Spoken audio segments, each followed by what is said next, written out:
Baik, selamat malam. Assalamualaikum warahmatullahi wabarakatuh. Perkenalkan, saya Kalista Sifatazkia, NRP 5017 221014 dari kelas Vulkanologi.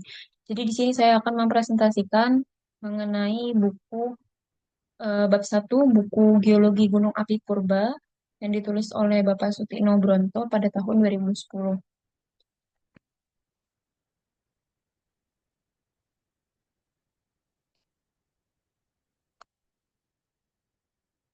Jadi untuk yang pertama yaitu bab satu pendahuluan. Oke, yang pertama adalah latar belakang. Jadi Indonesia sendiri dikenal sebagai salah satu negara dengan sejarah vulkanisme yang merupakan salah satu yang paling panjang dan paling kompleks di dunia.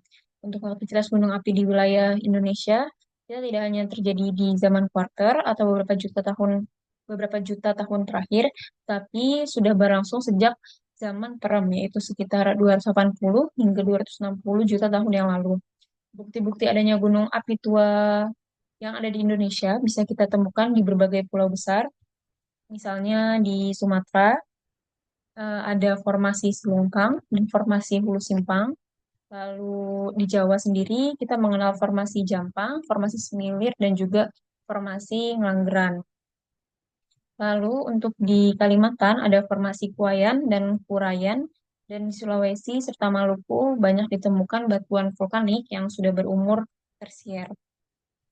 Lalu semua batuan itu juga menunjukkan bahwa sejak masa lampau, Indonesia itu merupakan wilayah yang telah aktif secara vulkanik, yaitu tempat terjadinya aktivitas magmatis, tektonik, dan juga vulkanik secara terus-menerus. Aktivitas purba inilah yang akhirnya membentuk struktur geologi kompleks serta berperan besar dalam membentukkan sumber daya alam, baik mineral logam seperti tembaga, emas, maupun energi seperti panas bumi. Lalu untuk permasalahan, yang kedua permasalahan, meskipun batuan hasil gunung api ini sudah sangat melimpah di Indonesia, namun penelitian tentang gunung api, khususnya yang purba, itu masih sangat terbatas. Jadi selama ini perhatian para ahli itu lebih banyak tertuju pada gunung api aktif, terutama karena aspek mitigasi bencananya.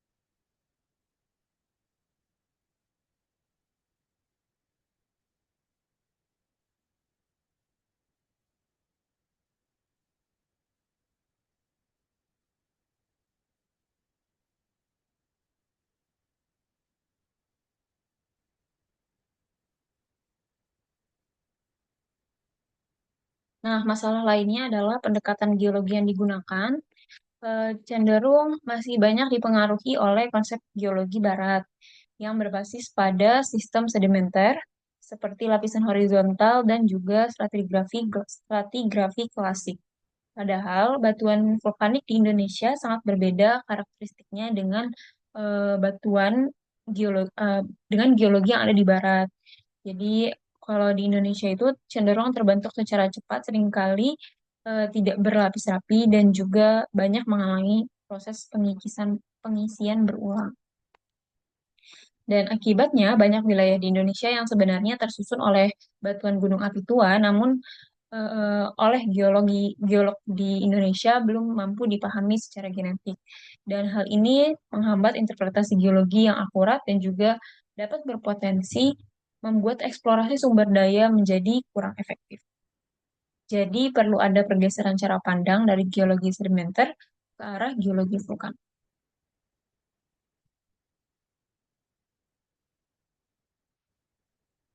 Nah, untuk maksud dan tujuan, tujuan utama dari pembelajaran geologi Gunung Api Purba ini sebenarnya adalah untuk mengenalkan keberadaan gunung api masa lalu di Indonesia serta memahami bagaimana mereka terbentuk dan juga berkembang. Melalui buku ini juga menegaskan bahwa kita perlu menempatkan vulkanisme sebagai kunci dalam memahami tatanan geologi Indonesia.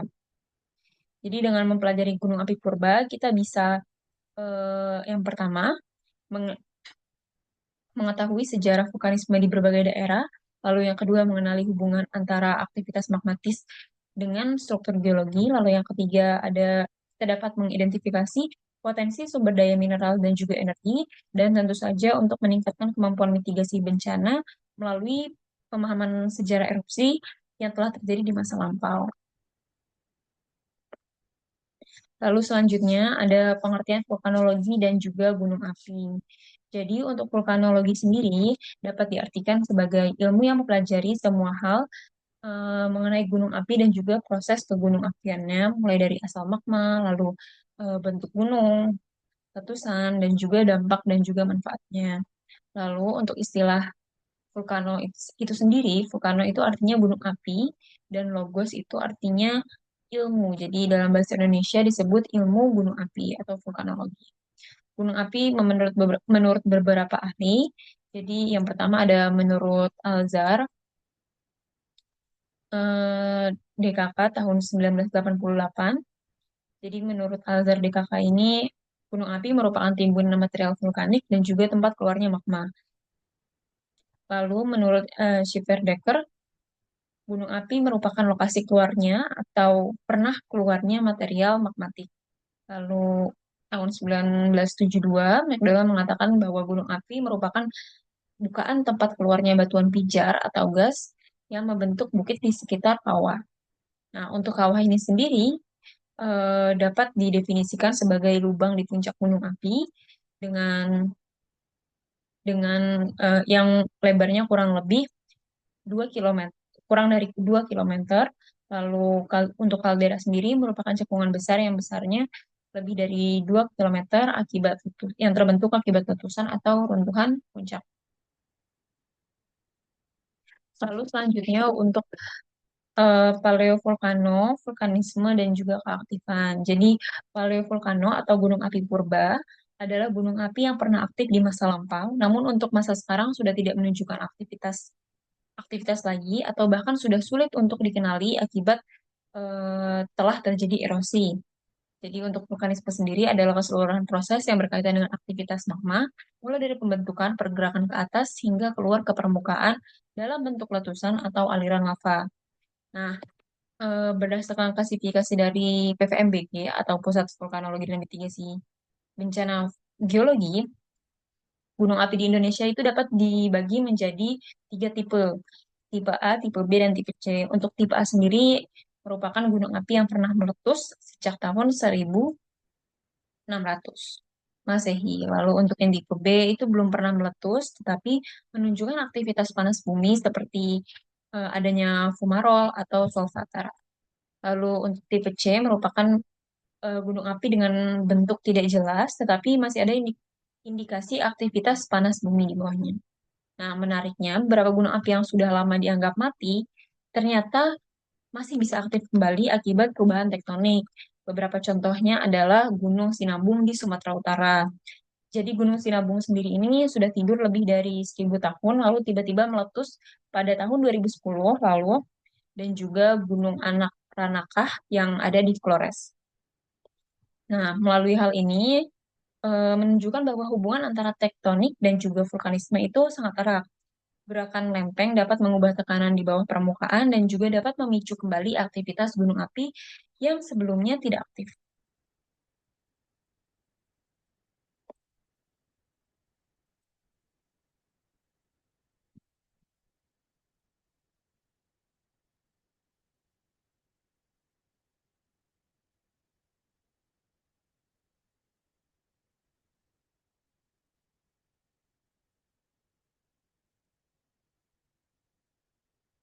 Nah, untuk memahami geologi gunung api purba, kita tidak bisa lepas dari pemahaman mengenai gunung api yang masih aktif di zaman sekarang. Eh, karena vulkanisme adalah manifestasi permukaan dari proses magmatisme yang terjadi jauh di dalam bumi. Dan vulkanisme ini melibatkan pembentukan magma melalui pelelehan sebagian batuan di mantel dan kerak bawah, kemudian naik melalui retakan atau zona lemah menuju ke permukaan.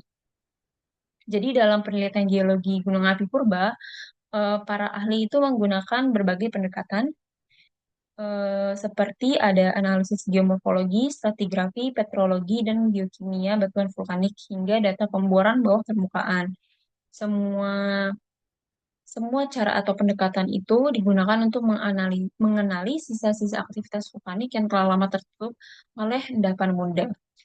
Lalu melalui pendekatan ini kita dapat memahami fenomena seperti superimposed volcanism, yaitu tumpang tindih aktivitas gunung api baru di atas gunung api lama, dan juga mengenali bagaimana struktur purba bisa menjadi perangkap sumber daya, misalnya mineral logam ataupun panas bumi.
Selanjutnya untuk bab 2 yaitu magma.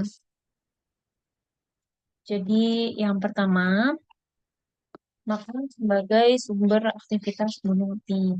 Gunung panik.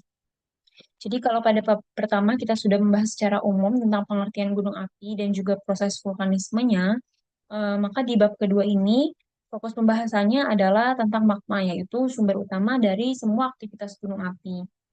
Jadi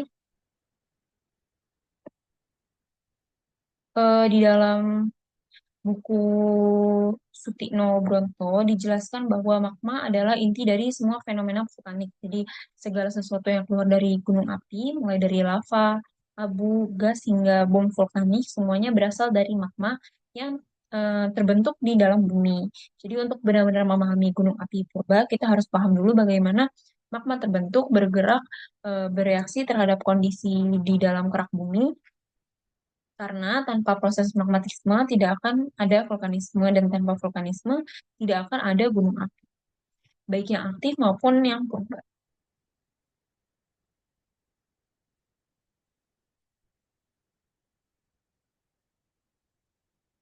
Oke, definisi magma menurut para ahli. Jadi, secara sederhana, magma bisa kita sebut sebagai batuan cair pijar yang berada di dalam bumi dan mengandung berbagai unsur kimia serta gas. Tapi menurut para ahli, definisinya bisa lebih spesifik. Contohnya, dari McDonald tahun 1972, magma adalah batuan pijar kental yang masih berada di dalam bumi atau sudah terlontar ke permukaan bumi. Dan yang lainnya. Jadi magma bukan hanya cairan panas, tapi sistem kompleks yang terdiri dari tiga fase. Yang pertama ada fase cair, yaitu lelehan silikat yang menjadi medium utama. Lalu yang kedua ada fase padat, yaitu kristal mineral yang sudah mulai terbentuk. Lalu yang ketiga fase gas seperti uap air, karbon dioksida, dan juga sulfur oksida. Kombinasi, kombinasi tiga fase inilah yang membuat magma memiliki perilaku yang dapat dikatakan cukup unik, kadang sangat encer, dan juga kadang dapat berbentuk sangat kental, dan juga menghasilkan berbagai macam tipe letusan. Oke, selanjutnya asal-usul magma. Lalu dari mana magma ini berasal? Jadi dalam buku Geologi Gunung Api Purba, Pak Sutino Brunto menjelaskan bahwa magma terbentuk karena adanya panas dalam bumi yang menyebabkan sebagian batuan di mantel atau di kerak bumi mencair. Lalu proses pencairan ini bisa terjadi karena beberapa faktor. Yang pertama itu peningkatan suhu. Jadi misalnya akibat peluruhan unsur radioaktif seperti uranium dan kalium yang menghasilkan panas. Lalu yang kedua bisa terjadi karena kenaikan tekanan diferensial akibat gesekan atau deformasi batuan di zona tektonik aktif. Lalu yang ketiga bisa terjadi karena penurunan tekanan atau decompression melting yang terjadi pada daerah pemekaran kerak seperti di Mid-Oceanic Ridge. Lalu yang nomor empat adalah penambahan air dari sedimen laut yang terbawa ke dalam zona subduksi. Air ini menurunkan titik leleh batuan dan juga membuatnya menjadi lebih mudah untuk mencair. Jadi dari hasil proses-proses itu eh, terbentuknya cairan silikat pijar yang kemudian kita sebut dengan magma. Kalau magma ini terus naik ke atas dan mencapai ke permukaan, ia akan keluar dalam bentuk lava dan juga menghasilkan batuan vulkanik. Tapi jika magmanya membeku di dalam kerak, ia membentuk batuan beku dalam atau intrusi seperti granit, diorit, atau gambut.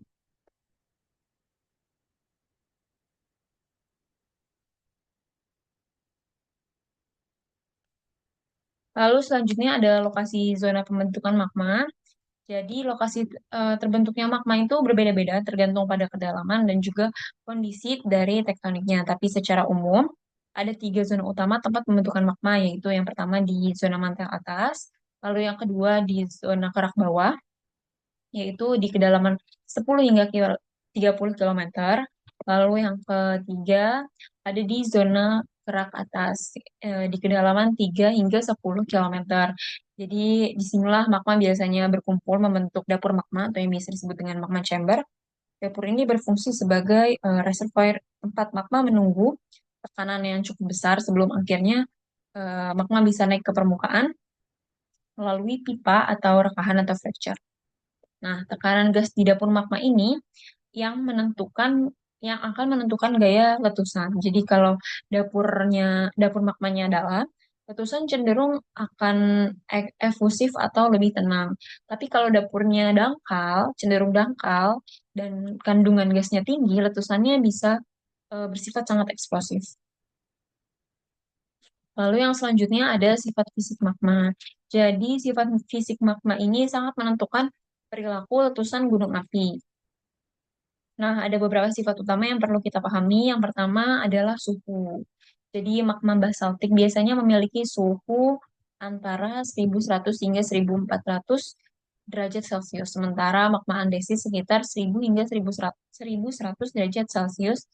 Dan magma riolitik biasanya bersifat paling asam, hanya sekitar 850 hingga 950 derajat Celcius. Jadi, semakin tinggi suhu magma, semakin encer dan juga semakin mudah mengalir. Lalu yang kedua ada viskositas atau kekentalan. Nah, untuk viskositas sendiri ini dipengaruhi oleh kandungan kandungan silika yang ada di dalam magma. Jadi magma dengan silika yang cenderung tinggi akan kental, sulit mengalir dan juga em, cenderung menahan gas. Karena itu magma asam seperti riolit dapat menghasilkan letusan yang cenderung eksplosif. Sedangkan untuk magma basal seperti basalt akan menghasilkan letusan gunung berupa aliran lava, tidak eksplosif seperti Rio. Lalu untuk yang ketiga ada densitas dan juga tekanan gas. Jadi magma memiliki densitas yang lebih rendah daripada batuan yang ada di sekitarnya, sehingga magma ini cenderung dapat naik ke permukaan. Nah, selama proses itu, tekanan gas yang ada di dalam magma akan meningkat. Nah, ketika tekanan ini melebihi kekuatan batuan penutup magmanya, magma ini akan dapat meletus keluar. Itulah sebabnya kenapa gunung api bisa meletus sangat kuat atau sangat eksplosif karena tekanan gas di dalam di dalam magma, di dalam batuan di bawah permukaan ini terperangkap dan juga dilepaskan secara tiba-tiba.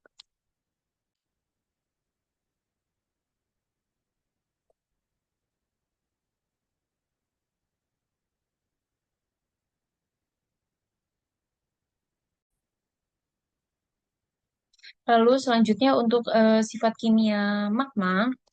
Jadi kalau tadi sifat fisiknya, sekarang sifat kimianya. Jadi magma itu tersusun atas berbagai oksida utama, antara lain ada SiO2, lalu ada Al2O2, Fe, Mg, Ca, dan Na2O, dan juga K2O. Jadi kandungan SiO2 atau silika menjadi faktor utama mengklasifik dalam klasifikasi jenis magma. Untuk magma basaltik, kandungan silikanya cenderung kurang dari 53% atau bersifat basa dan juga encer. Untuk andesit, kandungan SiO2-nya antara 53 hingga 63% dan juga bersifat menengah, tidak terlalu encer dan juga tidak terlalu kental. Eh, Lalu yang ketiga untuk dasit hingga riolit, kandungan silikanya lebih dari 63% dan juga bersifat asam dan juga kental. Nah, berdasarkan diagram TAS atau total alkali silika, untuk kandungan Na2O dan K2O itu bisa digunakan untuk menentukan seri magma, apakah toleitik atau alkalin atau kalkalin. Namun di Indonesia itu sebagian besar magma termasuk dalam seri kalkalin atau jenis magma yang khas terbentuk di lingkungan zona subduksi seperti di busur Sunda. Nah, seri ini ditandai dengan kadar silika yang cukup tinggi dan juga kandungan Fe dan Mg yang sedang serta banyak mengandung gas dan juga air. Untuk kandungan volatil seperti H2O, CO2, dan SO2 ini juga sangat penting karena semakin banyak gas yang terlarut, semakin besar potensi daya ledak letusannya.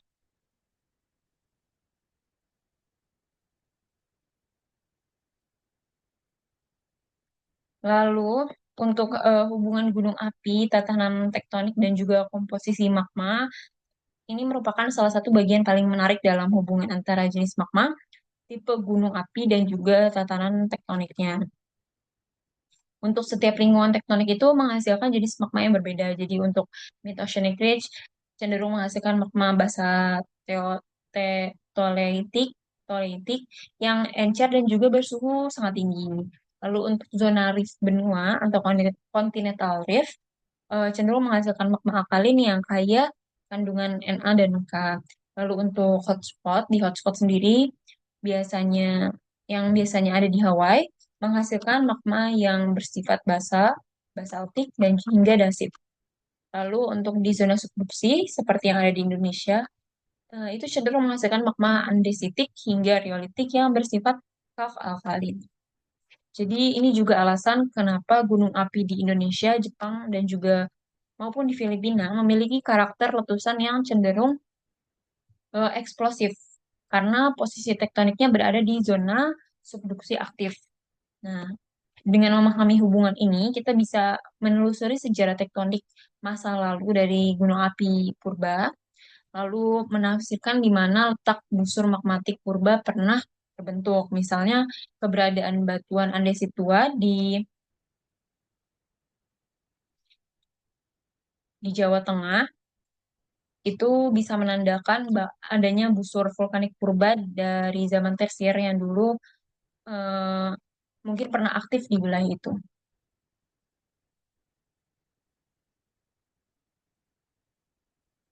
Oke, jadi ini untuk gambarnya, ada Mid Oceanic Ridge, lalu di plate ada trench.